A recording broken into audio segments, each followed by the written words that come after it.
Have you ever driven alone at night? The kind of night where the darkness feels heavy, where there are no streetlights, no cars, no signs of life, just you, the hum of your engine, and the black void stretching out endlessly in every direction. You stare ahead, headlights cutting through the emptiness like a blade, but they only reveal more nothing. And somehow, that nothing feels like it's watching you.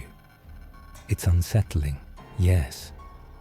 But what if that silence wasn't truly silent? What if something was out there, watching, waiting? This isn't a creepy thought. It happened to a man named John. He was a taxi driver, ordinary guy, middle-aged, honest work. He'd done night shifts for years. Nothing ever spooked him. He knew the city like the back of his hand, and the back roads too. That night began like any other. Cold, quiet. Long stretches of empty roads, blinking gas station signs, and the occasional pair of headlights passing by like ghosts. John was tired. His eyelids felt heavy. His brain wandered. He just wanted to finish his shift, go home and sleep. Then his phone rang. Unknown number. He almost ignored it. But something, curiosity maybe, made him answer. A voice, low, slow, almost mechanical. It asked for a pickup from a road on the edge of the city, a place so remote it barely showed up on the GPS. No buildings, no lights, just trees and silence. John paused. The voice had a coldness to it. Something in it didn't sit right.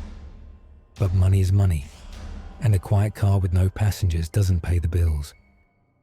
So he turned off the main road and drove into the dark. The deeper he went, the more isolated it became. No houses, no signs. The trees looked old, ancient even, their branches like fingers clawing toward the road. The pavement cracked beneath his tires. It felt like he was entering a place time had forgotten. He stopped at the location, turned on his hazard lights, waited. No one. Minutes passed. Still nothing. He was about to drive off, annoyed that someone wasted his time, when the phone rang again. Same number. He picked up, already irritated. Then came the words, a whisper, cold, software clear. I can see you, John. His blood ran cold.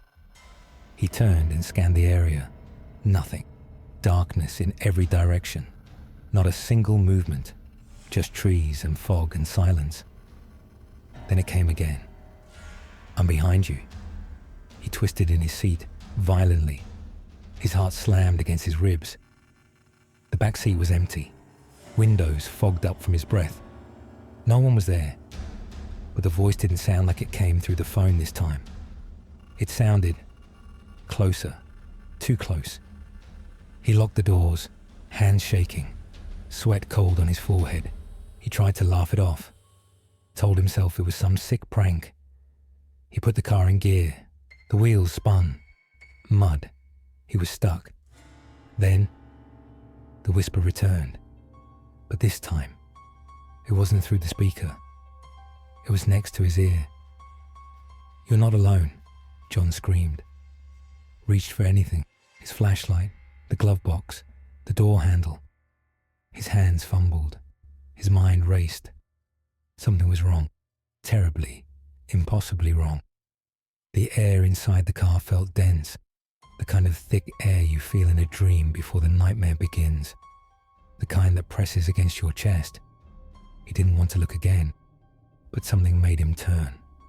And there it was, a figure, human-like, almost, but not.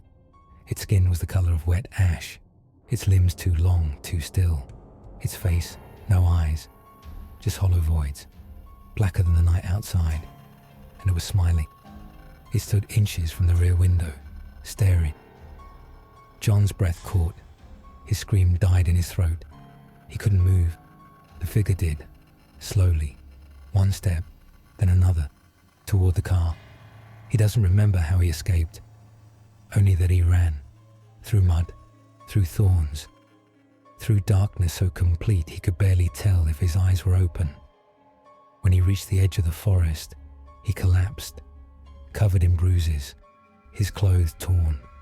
He was shaking, rambling. People found him, helped him. They searched for his car, found it 3 days later, parked perfectly. No sign of mud, no damage, not a single scratch. But inside, his phone, still powered on, with one call in the log, from a number that didn't exist. John never drove nights again.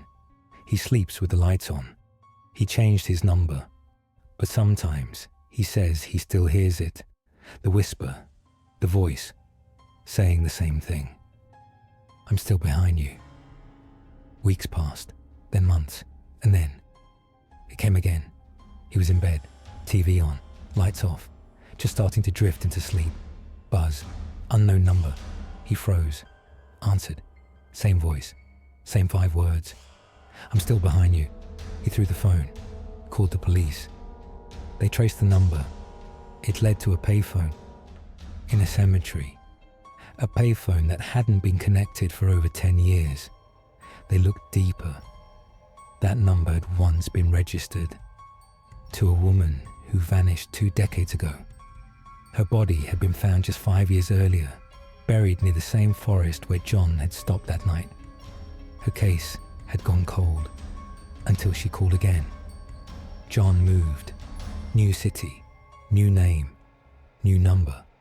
But late at night, when everything is still, sometimes he hears it, a whisper, a voice, right behind him. And in those moments, he knows. It never left, because some things don't want to haunt your house. They want to haunt you. Darkness doesn't always announce itself. Sometimes it just waits for you to pick up the phone. If you've had encounters like John's, or worse, share them below. Like, subscribe, and stay aware. Some calls are better left unanswered.